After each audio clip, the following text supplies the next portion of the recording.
साधना की दिव्य ज्योति जैसे जैसे अधिक प्रकाशित होती चलती है, वैसे ही वैसे अंतरात्मा की ग्राह्य शक्ति बढ़ती चलती है।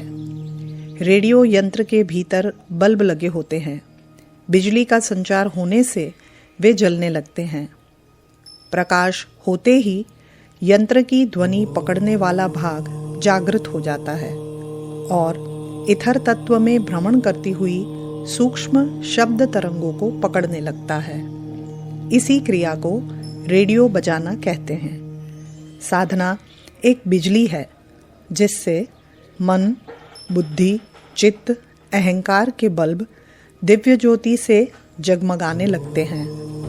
इस प्रकार का सीधा प्रभाव अंतरात्मा पर पड़ता है, जिससे उसकी सूक्ष्म चेतना जागृत हो जाती है और दिव्य संदेशों को, ईश्वरीय आदेशों को, प्रकृति के गुप्त रहस्यों को समझने की योग्यता उत्पन्न हो जाती है।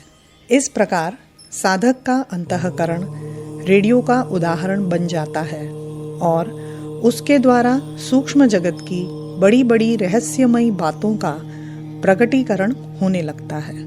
दर्पण जितना ही स्वच्छ, निर्मल होगा, उतनी ही उसमें प्रतिच्छाया स्पष्ट दिखाई देगी। मैला दर्पण धुंधला होता है, उसमें चेहरा साफ दिखाई नहीं पड़ता। साधना से अंतरात्मा निर्मल हो जाती है और उसमें दैवी तत्वों का, ईश्वरीय संकेतों का अनुभव स्पष्ट रूप से होता है। अंधेरे में क्या हो रहा है यह जानना कठिन है, पर दीपक जला देने पर क्षण भर में अंधकार में छिपी हुई सारी बातें प्रकट हो जाती है और पहले का रहस्य तब भली प्रकार प्रत्यक्ष हो जाता है। गायत्री साधकों की मनोभूमि साफ हो जाती है। उनमें अनेक गुप्त बातों के रहस्य अपने आप स्पष्ट होने लगते हैं।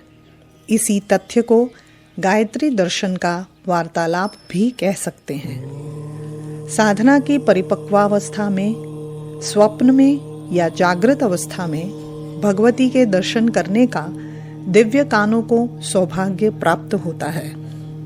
किसी को प्रकाशमयी ज्योति के रूप में, किसी को अलौकिक देवी रूप में, किसी को संबंधित किसी स्नेहमयी नारी के रूप में दर्शन होते हैं।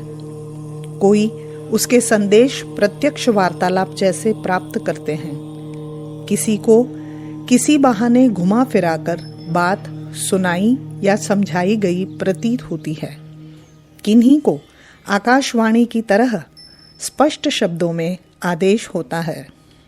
यह साधकों की विशेष मनोभूमि पर निर्भर है। हर एक को इस प्रकार के अनुभव नहीं हो सकते, परंतु एक प्रकार से हर एक साधक माता के समीप पहुंच जाता है और उनसे अपनी आत्मिक स्थिति के अनुरूप स्पष्ट या अस्पष्ट उत्तर प्राप्त कर सकता है।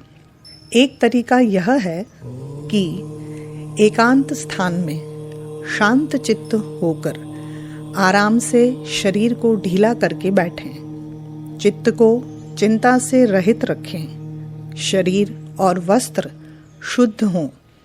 नेत्र बंद करके प्रकाश, ज्योति या हंसवाहिनी के रूप में हृदय स्थान पर गायत्री शक्ति का ध्यान करें और मन ही मन अपने को भगवती के सन्मुख बार बार दोहराएं। यह ध्यान 10 मिनट करने के उपरांत 3 लंबे श्वास इस प्रकार खींचे मानो अखिल वायुमंडल में व्याप्त महाशक्ति श्वास द्वारा प्रवेश करके अंतःकरण के कण कण में व्याप्त हो गई है। अब ध्यान बंद कर दीजिए। मन को सब प्रकार के विचारों से बिल्कुल शून्य कर दीजिए। अपनी ओर से कोई भी विचार न उठाएं। मन और हृदय सर्वथा विचार शून्य हो जाना चाहिए। इस शून्यावस्था में स्तब्धता को भंग करती हुई अंतःकरण में स्फुरना होती है, जिसमें अनायास ही कोई अचिंत्य भाव उपज पड़ता है।